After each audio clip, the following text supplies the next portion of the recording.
나는 지난 일을 경계하여 앞으로 후환이 생기지 않도록 대비한다. 서해 류승룡 선생의 말씀입니다. 근현대에 접어들며 대한민국은 수차례 위기를 겪었습니다. 첫째는 1910년부터 시작된 일제강점기의 뼈아픈 역사. 둘째는 1950년 북한의 남침으로 시작된 동족 상잔의 비극. 셋째는 1997년에 벌어진 IMF 사태이죠. 당시 우리는 단군 이래 최대의 호황이라는 이야기를 들을 정도로 초고속 성장을 겪으며 발전에 취해 있었습니다. 결국 우리는 국제통화기금 IMF에 도움의 손길을 정하며 전 세계에 대한민국 경제의 취약성을 알렸죠. 금모으기 운동 등 국민들의 마음을 아파여 약 3년 후 1950달러를 모두 상환함으로써 IMF에서 벗어났다고는 하지만 한국의 경제 불황은 지속됐고 수많은 사회 문제도 야기되었습니다. IMF가 터졌을 당시 누구보다 빨리 한국으로부터 자금을 빼냈던 국가는 일본이었습니다. 막대한 이익을 챙기고 있었으나 대한민국의 위기가 생기자 바로 자금을 회수하여 경제 위기의 결정타를 날렸습니다.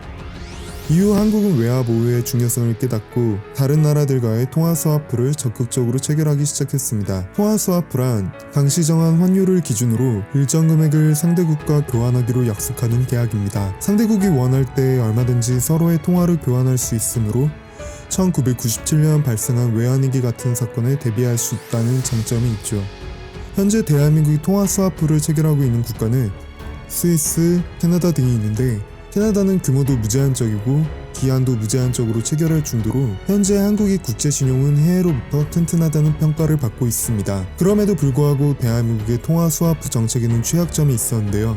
바로 무역통화국가와 체결된 통화스와프가 없다는 점이었습니다. 일본의 경우 2001년 한국과 20억 달러의 통화스와프 계약을 체결하여 2011년 700억 달러 수준까지 늘어났었으나 2015년 독도 영유권 문제로 인해 전격 취소되었습니다. 우리나라를 전혀 신뢰치 않는다는 의미이죠. 한국에서는 재체결을 원했으나 일본의 반응은 단호했습니다. 때문에 일본은 항상 한국의 경제를 깎아내릴 때 미국도 일본도 신용하지 않는 국가라고 말하죠.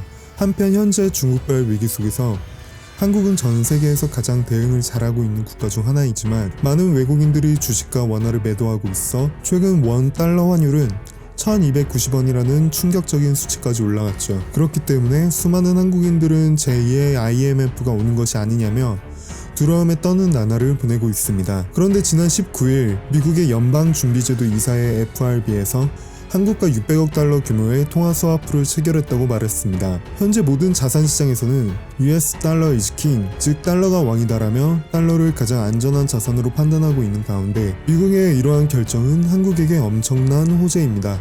글로벌 경제의 안정화에 앞장서는 의미이기도 하고 한국의 경제가 세계 경제에서 매우 중요함을 의미합니다. 통화의 팽창을 고려한다고 하더라도 IMF 때 우리가 155억 달러를 빌렸던 것을 감안하면 600억 달러의 통화스와프 체결이 얼마나 대단한지를 체감할 수가 있습니다. 반면에 일본은 미국으로부터 강한 의심을 사기 시작했습니다. 미국에서 일본의 현황에 대해 큰 문제 제기를 하지 않았지만 미국의 서서히 확산이 시작되자 본격적으로 의문이 제기되는 상황이죠. 미국의 CNN에서 도쿄는 정말 안전한 것인가 라는 의문을 제기한 기사를 지난 19일 게재했습니다.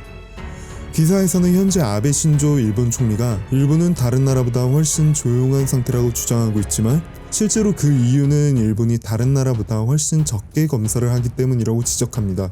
그리고 일본의 초고령화 사회에서 이번 사태는 엄청나게 파괴적인 영향을 미칠 수 있다고 경고하고 있습니다. 아니면 폭풍 전야의 고요인지를 확인하기 위해서 사실상 소극적인 태도를 보이는 아베 정권을 비판하는 기사라고 볼 수 있죠. 반대로 한국은 한강의 기적처럼 위기 속의 역사를 보여주고 있습니다. 중국의 시장 개입으로 인해 많은 어려움을 겪던 조선해운업이 최근 발생하고 있는 국제적 저유가로 인해 오히려 회생의 길을 열리고 있다는 평가를 받고 있습니다. 전 세계가 빗장을 걸어 잠그며 무역이 정체되고 있는 가운데 현재 진행되고 있는 대규모의 급박한 정책 대응은 단기적인 피해를 제한하기 위함이며 코로나19로 인한 위기감이 진정된다면 하반기에 들어 빠르게 회복하는 데 도움이 될 것입니다. 이상 세상을 보는 눈 팩트뷰입니다. 여러분의 좋아요와 구독과 알람 설정은 콘텐츠 제작에 큰 힘이 됩니다. 감사합니다.